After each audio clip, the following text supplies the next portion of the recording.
Bonjour tout le monde, j'espère que vous allez bien. On se retrouve pour le book haul du mois de janvier. Je n'inclus pas dedans mes cadeaux d'anniversaire parce que je vous ai fait une vidéo dédiée. Je vais vous présenter 8 romans, 25 mangas et un manhwa, un webtoon. Et je vais séparer en service de presse, occasion et neuf. En service de presse, j'ai que des mangas de chez Doki Doki. Tout d'abord, le tome 19 de Mushoku Tensei. Le tome 7 de Yasen no Last Boss, j'ai toujours pas pris les premiers, donc il va falloir que je me grouille de le faire pour pouvoir découvrir la série. Le tome 5 de Je suis un assassin et je surpasse le héros, c'était un titre qui me faisait de l'œil, donc j'en ai profité, je les ai demandés. Du coup sur Vinted j'ai trouvé les 3 premiers, d'ailleurs j'ai reçu un message ce matin comme quoi ils étaient arrivés à mon point relais. Il va juste falloir que je me chope le 4. J'ai hâte de découvrir ce petit chat, il est trop mimes. Si ça se trouve il l'est pas du tout dans le manga. Un isekai que j'aime beaucoup, The Minas in Shadow, le tome 11.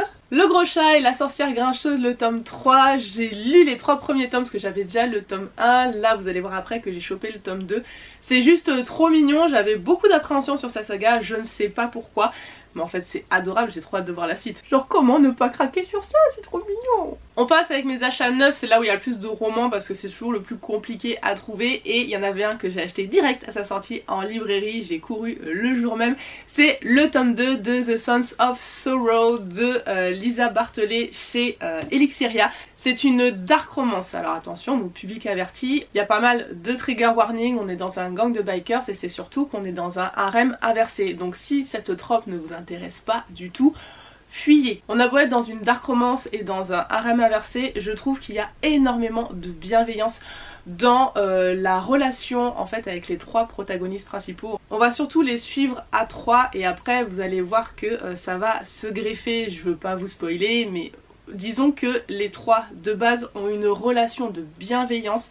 Ils sont toujours là à vouloir la protéger, à faire attention à ses ressentis, ses désirs, pas la brusquer parce qu'elle a été traumatisée. Bref, ben non, je peux pas dire ce couple, pour l'instant c'est un trouble, on va dire ça comme ça, et hyper bienveillant. Pourtant on n'est pas dans l'ambiance, hein. J'adore la vibe que dégage cette saga, par contre je peux comprendre que vu l'univers et les sujets abordés, bah, ça peut déplaire et c'est normal. King of Scots, le tome 1 de Leaftown chez BMR, pareil je l'ai lu. Alors je vais essayer de pas trop vous parler des bouquins sinon on n'est pas rendu, il faut que je vous fasse un bilan de janvier. C'est l'autrice de la saga Witch and God. Witch and God ça a été un coup de cœur pour moi, donc c'est vrai que je plaçais ce livre à un niveau assez élevé. Et bah mine de rien j'ai été un peu déçue, j'ai pas eu le coup de cœur que j'ai eu pour Witch and God. Ça reste très sympa à lire. On va être dans un univers de royauté mais à l'heure actuelle en fait il y a un royaume en Écosse, voilà ça n'a pas été aspiré par l'Angleterre et on va donc suivre une histoire d'amour entre le roi et une employée et pour l'instant je vais pas vous en dire plus. Un destin de rage et de flamme de K.A. Tucker chez Collection et H dans leur section Romantasy. Alors ce livre m'avait hypé parce que j'avais vu que c'était en gros un isekai. Alors je sais pas trop comment ça se dit dans les romans mais en fait dans les mangas quand vous êtes projeté dans un autre monde après votre mort ou pas c'est un isekai. On est en gros réincarné dans un autre monde. Là c'est le cas pour ce roman. De mémoire on va avoir une nana qui va être expulsée dans un monde où elle est censée épouser le prince héritier mais elle a tué ses parents. Donc c'est un peu mal parti. Et le tome 2 est sorti début février. Chez Corrigan, j'ai pris le tome 2 de la saga Les Royaumes des Fae, c'est le destin du roi loup de Tessona Odette. Je n'ai pas le tome 1, en fait, je sais pas pourquoi ils ont fait ça en français, mais en VO, le tome 2 est en fait le tome 1. Je l'ai pas encore lu, mais tout le monde s'accorde à dire qu'il faut lire le tome 2 avant le tome 1. On est sur une réécriture de conte, là c'est La Belle et la Bête, et je crois que le tome 1 c'est Cendrillon de mémoire.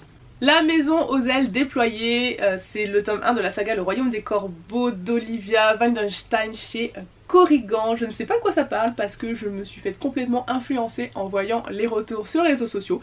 Du coup j'ai craqué. Et c'est aussi parce que le tome 2 vient de paraître, est paru, je sais plus, il faudrait que je reprenne mes notes. Bref, j'essaye de me mettre à jour dans les sagas qui sortent récemment ou dont le tome suivant va sortir dans les prochains mois. Et le dernier roman que j'ai pris en neuf, c'est Et ils vécurent malheureux à jamais de Stéphanie Gerber chez De Saxus.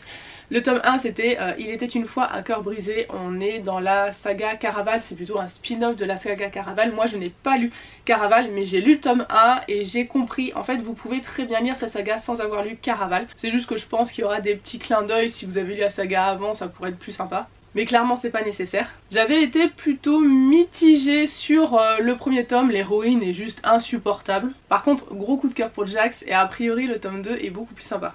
On passe au manga 9, j'ai pris les tomes 7 et 9 de Reine d'Égypte chez Kiyun. J'essaye de les prendre en bon état, alors c'est bizarre de dire ça, mais en fait les couvertures de cette saga, comme certaines autres en fait chez Kiyun, il y a Beyond the Clouds et Magus of the Library chez Kiyun qui ont ce problème de couverture qui... comment dire, qui s'efface un petit peu, donc c'est vrai qu'en magasin c'est un peu compliqué de les avoir nickel, donc je pense que le reste il va falloir que je les commande sur internet. Et on est sur l'histoire de la reine Hatshepsut qui va être la première pharaon, donc on est sur un manga historique qui est terminé en 9 tomes. L'excellent My Happy Marriage, le tome 4 chez Kurokawa. Là aussi on est dans une relation hyper bienveillante malgré le contexte. Une nouveauté de janvier que j'ai pris le jour de sa sortie, c'est La Sainte Déchue et son fervent protecteur, donc c'est le tome 1, c'est chez Komiku. Habituellement chez Cultura, parce que moi j'ai pas de librairie indépendante par chez moi, donc je vais chez Cultura, ils mettent les nouveautés en avant. Là je les voyais pas, donc je vais voir la vendeuse et elle me dit ah oui on en a reçu qu'un. Donc voilà, j'ai pris le seul qu'ils avaient reçu, désolée pour ceux qui passaient après moi qui l'ont pas trouvé, c'est ma faute. Le pitch m'intéressait bien et je trouvais les graphismes super jolis parce que j'avais réussi à en voir sur internet. Je vous lis le résumé. Fréméa est la sainte du royaume de Justicia, ce n'est qu'une fois tous les 100 ans que l'une d'entre elles voit le jour. En tant qu'élue de ce centenaire, elle n'a que très peu de liberté, et en compagnie de son fidèle chevalier Roland, elle guérit le peuple de tous les maux qui l'accablent. Un jour, une rumeur circule selon laquelle Fréméa est une usurpatrice. Elle se retrouve alors bannie du royaume. Cependant, une nouvelle vie pleine de liberté s'offre désormais à elle, aux côtés de son fervent protecteur Roland, qui est le seul à croire en la jeune femme. Et je vous montre un petit peu le style de graphisme. Je continue l'excellent Frieren avec le tome 12, non tome 11 plutôt, chez Kiyun. On est en train de regarder l'animé avec mon mari. Alors en manga, moi je me suis arrêtée, j'ai lu jusqu'au 9 je crois. Et l'animé est super bien et bien fidèle au manga, donc je vous le conseille aussi. Et je vous disais tout à l'heure que j'avais reçu le tome 3 en SP, donc là j'ai acheté le tome 2 de la saga Le Gros Chat et la Sorcière Grincheuse chez Doki Doki. Je vous ai même pas dit le pitch de base rapidement, c'est une sorcière qui un jour... invoque un gros chat alors qu'elle pensait invoquer une créature mystique, genre un dragon ou une chimère ou un truc comme ça. Loupé, elle a chopé un gros chat qui est fainéant, qui la sert pas du tout, et en fait ce chat est réincarné, donc techniquement on est dans un isekai parce que ce chat était aussi chat mais dans une autre vie. Et tout le reste c'est de l'occasion. J'ai passé une commande sur le site Anime Store pour en savoir un peu plus. Je vous invite à aller voir ma vidéo soit sur Instagram soit sur TikTok parce que je vous explique un petit peu le principe d'Anime Store. Donc ce sont les mangas d'occasion de chez Meian et les risques que vous pouvez avoir et en gros moi comment je les ai reçus. Bref, je vous invite à aller voir cette vidéo. J'ai pris 12 mangas. Ensuite de saga, j'ai pris les tomes 3 et 4 de Skeleton Knight in Another World, Sleepy Princess in the Demon Castle, les tomes 3 et 4. Et ensuite ce sont que des tomes 1 de saga que j'avais envie de découvrir depuis un moment. Chilling Life in a Different World, Slow Life in Another World, Reborn to Master the Blade. Alors celui-là il est imprononçable. The Unwanted Undead Adventurer, The Reincarnation of the Strongest Exorcist in Another World. Pareil pour celui-là. Apparently Disillusioned Adventurers. Je suis désolée pour mon accent anglais pourri. How Not to Summon a Demon Lord. Et le petit dernier d'occasion chez Meian, c'est Archdemon's Dilemma.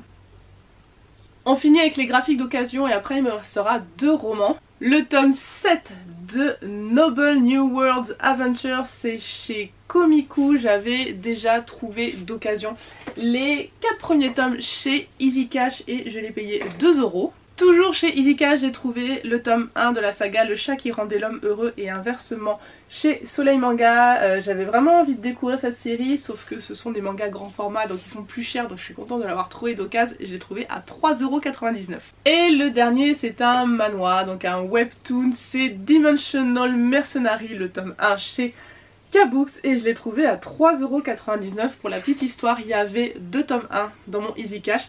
L'un à ce prix là, l'autre à 9,90 € je crois, ou 10,99 €, 9,90 € ça devait être. Un truc comme ça, parce que les webtoons, comme ça coûte 15 en général, je crois qu'ils les mettent à 9,90 €. Bref, tout ça pour dire qu'il y avait le même tome à deux prix différents. Je les ai feuilletés en me disant il y en a un qui est abîmé ou quoi. Bah non, apparemment ils étaient exactement pareils. Alors pourquoi cette différence de prix?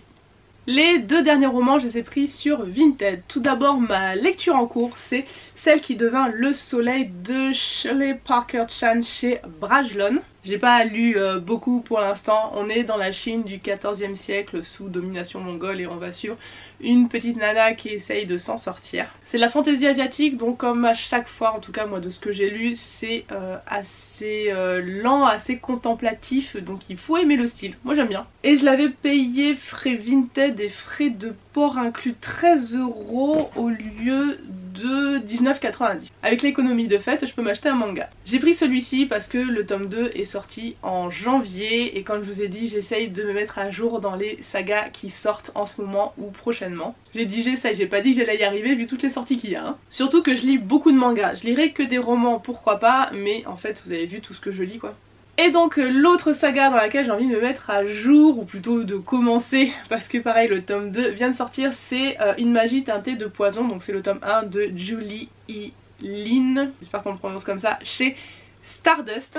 Je l'ai pas encore lu mais de mémoire on va être dans des histoires de thé et de meurtre. Et lui je l'avais payé pareil, frais de port et frais Vinted inclus 12 €, sachant qu'ils sont en état nickel à chaque fois. Voilà, ce book haul est maintenant terminé, j'espère que ça vous a plu, donc dites-moi vous ce que vous avez acheté au mois de janvier ou vous mettez le petit emoji billet qui s'envole. N'hésitez pas à vous abonner si c'est pas déjà fait et je vous dis à la prochaine pour une nouvelle vidéo. Bye bye!